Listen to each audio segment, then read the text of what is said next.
হঠাৎ করে কাজিনসরা আমাদের বাসায় আসে, তো আমরা সবাই প্ল্যান করি বেসিক উদ্যোক্তা মেলাতে যাওয়ার জন্য, যেটা পৌর পার্কে হচ্ছিল আর কি। আসসালামু আলাইকুম সবাইকে, আশা করি সবাই খুবই ভালো আছেন। কিন্তু আমার ভয়েস শুনলেই বুঝতে পারবেন যে আমি ভালো নাই, কারণ আমি খুবই অসুস্থ, তারপরেও ভয়েস ওভার দিচ্ছি। যাই হোক, আমরা চলে আসি পৌর পার্কের সামনে। এসে আমি একটু ওর ভিডিও নিচ্ছিলাম আর বলতেছিলাম যে আমার ক্যামেরার দিকে তাকাও। ও ক্যামেরাতে দেখতেছে না, খুব লজ্জা পাচ্ছে। ও আমাদের কাজিনসদের ভিতরে সবচাইতে ছোট, ওর সাথে আমরা কেউ সময় কাটাতে পারিনি।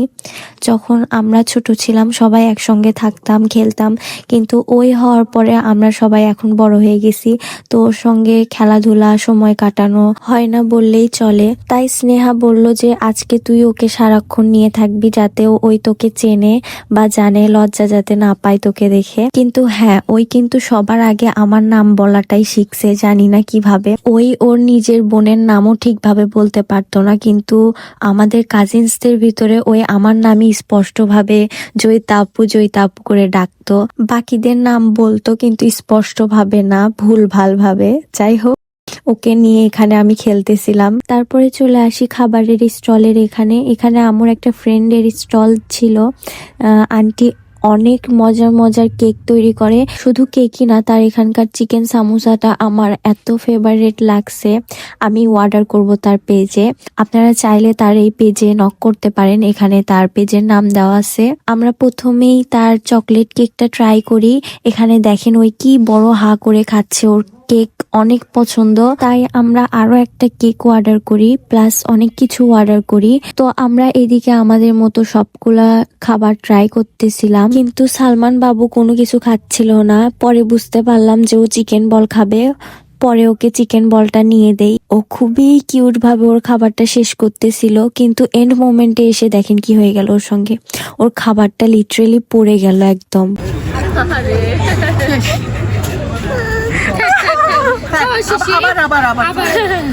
ওর মনটা খুবই খারাপ হয়ে গেল যে ও ওর খাবারের লাস্ট বাইটটা খাইতে পারেনি। তারপরে আমরা একটু মেলা ঘুরে ঘুরে দেখতেছিলাম, দেখতে নিয়েই দেখি এখানে একটা দোকান ছিল হাঁড়ি পাতিলের।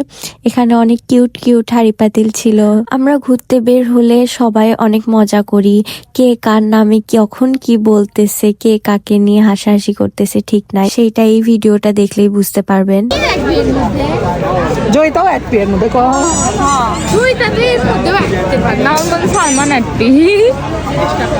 শুধু এখানেই শেষ না, সালমানের সঙ্গে ট্রেনে আমাকে বসাই দিছে যে তুই যা ওর সঙ্গে, তুই ছোট বাচ্চা, তোকে মানাবে এই ট্রেনে, যা তুই ওর সঙ্গে। প্রথমের দিকে একটু লজ্জা লাগলেও তারপরে অনেক এনজয় করছি।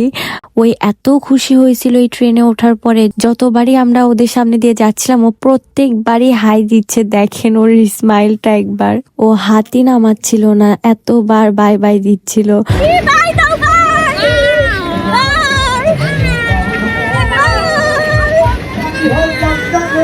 ভিডিওটা এডিট করার সময়ও আমার এত হাসি পাচ্ছে বলার মতো না। আর এখানে দেখেন ওর দাঁতগুলাই সবচাইতে বড় প্রমাণ যে ও জয়িতার ভাই। তারপরে আমাদেরকে এখানে উপরে বসায় রাখছিল, অনেকক্ষণ বসায় রাখছিল, ভালো কথা। নামার পরে দেখি স্নেহার মাথার উপরে পাখি আইসক্রিম ঢেলে দিছে।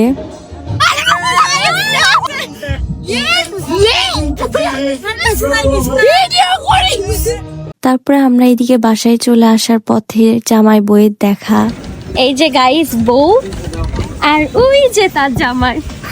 আমি জানি এই ভ্লগটা অনেক বড় হয়ে গেল, শেষ পর্যন্ত কে কে দেখবে জানি না, কিন্তু আমার এই ভ্লগের মাধ্যমে সুন্দর কিছু মুহূর্ত ক্যাপচার হয়ে থাকলো আমার কাছে। আল্লাহ হাফেজ সবাইকে।